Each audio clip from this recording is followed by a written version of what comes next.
Assalamualaikum warahmatullahi wabarakatuh. Halo pemirsa Rehat, Ramadan sehat. Bagaimana puasanya? Masih lancar kan? Alhamdulillah, semoga puasanya tetap lancar dan kondisinya juga sehat selalu ya.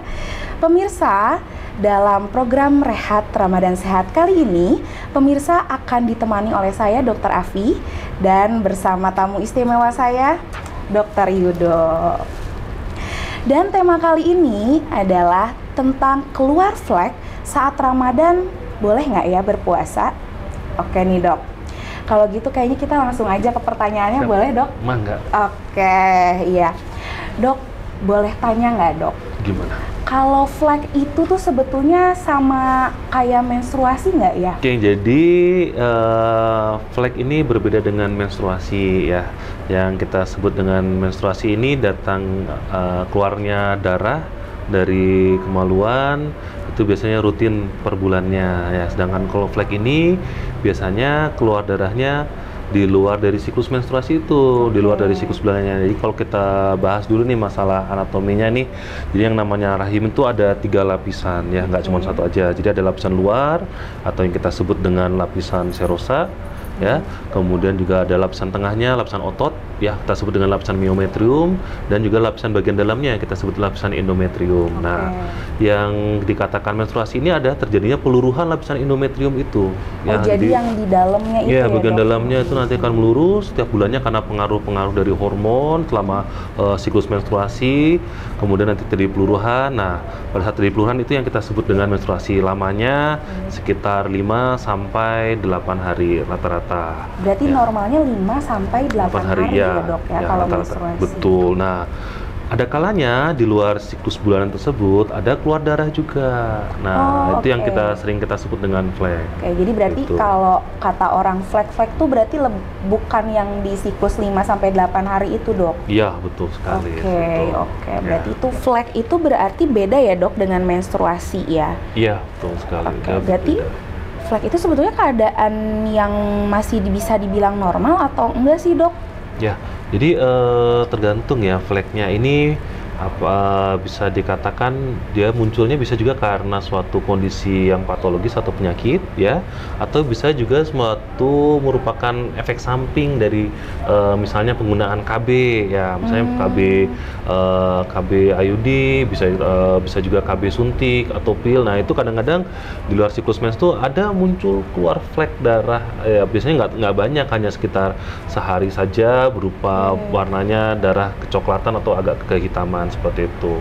Dan kalau memang kondisinya seperti itu, ya itu wajar-wajar aja, yang suatu hal yang normal ya, karena memang samping dari penggunaan kontrasepsi. Tapi biasanya kalau kondisi yang tidak normal ada, misalnya ada penyakit nih, misalnya ada luka atau sariawan lah dalam tanda kutip di daerah mulut rahimnya. Nah, itu yang kondisi yang suatu kondisi penyakit, dan kalau kondisinya seperti itu yang harus kita obati, kita terapi. Nah, mungkin ini juga banyak yang bertanya nih dok. Oke, pemirsa di rumah juga pasti tentunya ingin bertanya sama dokter Yudo. Sebetulnya kalau misalnya lagi menstruasi, ini kan yang saya tahu nih dok, menstruasi itu nggak boleh berpuasa ya dok ya. Tapi sebetulnya kalau flek itu bagaimana nih dok? Jadi ini kan kita lagi puasa nih dok, kalau perempuan nih biasanya pasti ada liburnya. Nah, kadang-kadang tadi juga mungkin saya pengalaman pribadi juga akhirnya kalau di KB suka ada flek nih dok. Nah, itu gimana dok? Sebetulnya bisa berpuasa nggak sih dok? Oke, jadi yang namanya flek darah yang keluar di luar siklus menstruasi itu ada istilahnya darah istihadah. Ya, jadi istihadah itu nggak apa-apa kita sebenarnya untuk mengerjakan ibadah rutin ya, termasuk dalam hal ini adalah berpuasa. Jadi kalau misalnya ada keluar darah istihadah itu masih diperbolehkan untuk berpuasa ya. Nah, karena darah yang keluar tadi berupa flek itu berbeda dengan darah menstruasi ya.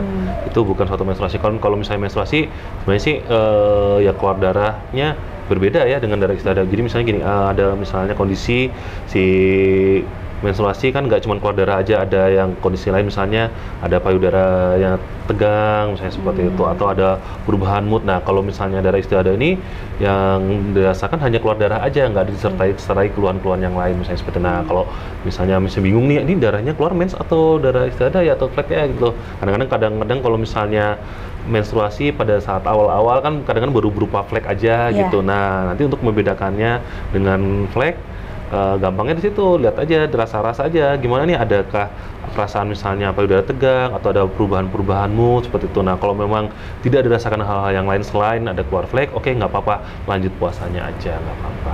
Berarti pemirsa di rumah kalau misalnya hanya keluar flek, dok, berarti masih boleh puasa ya? Iya, masih boleh, lanjut gitu. aja. Dan dok, mungkin ini pertanyaan juga nih dok, kan kalau tadi keluar flek saja gitu ya dok ya, kalau misalnya nih dok ternyata menstruasinya itu kan tadi kata dokter 5-8 hari dok, kalau ternyata lebih gitu dok, kadang-kadang kan suka ada yang sampai 2 minggu, atau mungkin pemirsa di rumah juga mungkin ada yang mengalami sampai 3 minggu. Nah itu sebetulnya bagaimana dok, masih boleh berpuasa juga atau bagaimana dok? Oke, ya kondisi-kondisi tertentu ya, kondisi penyakit tertentu memang akhirnya menyebabkan siklus menstruasinya, durasi menstruasinya jadi memanjang ya.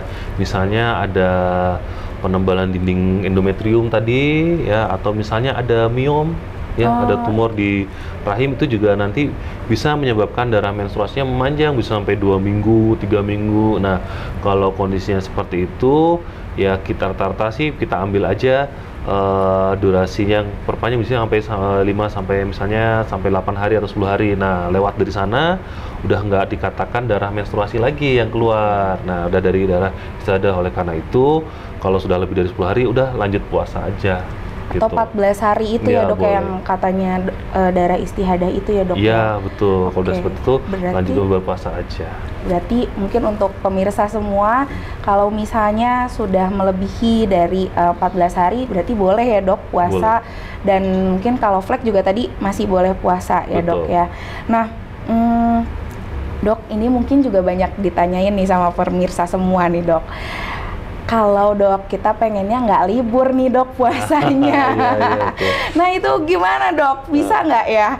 Jadi kan katanya ada yang bisa menunda haid dok. Nah itu betul nggak sih dok, haid itu bisa ditunda? Terus boleh nggak sih dok sebetulnya? Nah, penasaran juga nih. Jadi untuk menunda haid nih pada saat bulan Ramadan ini bisa ya, bisa nanti bisa dengan mengkonsumsi pil kontrasepsi KB, atau minum pil yang mengandung hormon, atau bisa dengan suntikan KB. Itu juga nanti bisa akhirnya menunda menstruasi.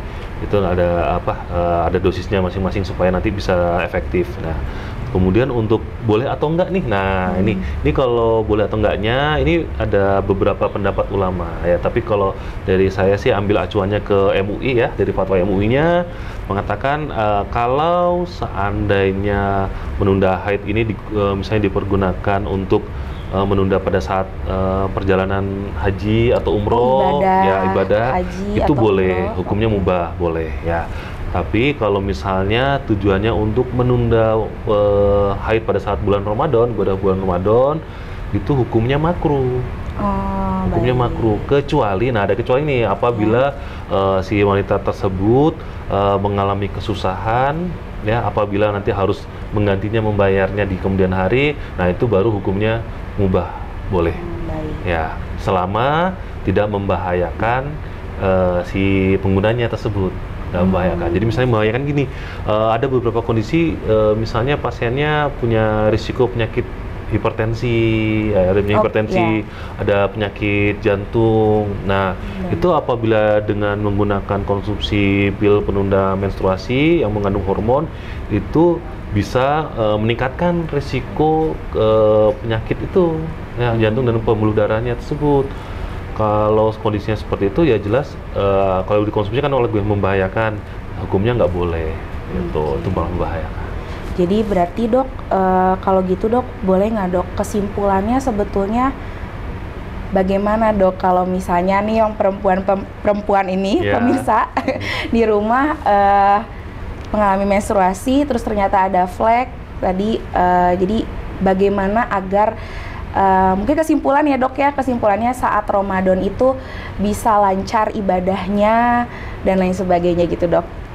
Ya, jadi supaya lancar ya tentu dengan nutrisi yang baik ya, selama sahurnya tetap diperhatikan nutrisinya ya, kemudian juga saat berbuka juga sama diperhatikan juga, dan jangan lupa minum air yang cukup ya supaya tidak terdehidrasi. Kemudian untuk selama bulan Ramadan, sekali lagi untuk hanya bila keluar flek saja itu masih diperbolehkan untuk melakukan ibadah puasa di bulan Ramadan ya. Jadi nggak perlu khawatir, nggak perlu aduh nanti boleh nggak ya, boleh nggak ya, nggak, insya Allah aman, kecuali kalau misalnya ternyata menstruasi, ya itu jelas nggak boleh melakukan ibadah puasa. Nggak dengan puasa aja, ibadah yang lain juga sama, sholat juga kan nggak boleh gitu ya. Baik dok, aduh terima kasih banyak ya dok ya atas tips-tipsnya dan juga atas kesimpulannya hari ini. Jadi sekarang mungkin pemirsa di rumah juga sudah tahu bagaimana sih sebetulnya keluar flek saat Ramadan itu, apakah boleh berpuasa atau tidak. Nah mungkin juga ya dok, kalau misalnya ada keluhan dan lain sebagainya, memang baiknya dikonsultasikan, karena kebetulan Dokter Yudo ini selain sebagai dosen di Fakultas Kedokteran Unpas, Dokter Yudo adalah dokter spesialis kandungan atau obstetrik dan ginekologi ya dok ya, di Rumah Sakit Hermina Arcamani dan juga di RSI Agraha Bunda ya dok, dan di Klinik Brawijaya Bandung. Jadi mungkin pemirsa semua kalau misalnya butuh konsultasi bisa ke Dokter Yudo gitu ya dok. Dok terima kasih banyak sekali lagi. Iya. Terima kasih dokter atas perbincangannya hari ini. Semoga apa yang kita bicarakan juga membawa manfaat dan inspirasi bagi pemirsa semua. Kami dari Fakultas Kedokteran Unpas dan tim serta kru PAS TV mengucapkan mohon maaf lahir dan batin. Semoga kita bisa bertemu lagi tahun depan dalam program Rehat Ramadan Sehat, kerjasama Fakultas Kedokteran Unpas dan PAS TV. Hatur nuhun, wassalamualaikum warahmatullahi wabarakatuh.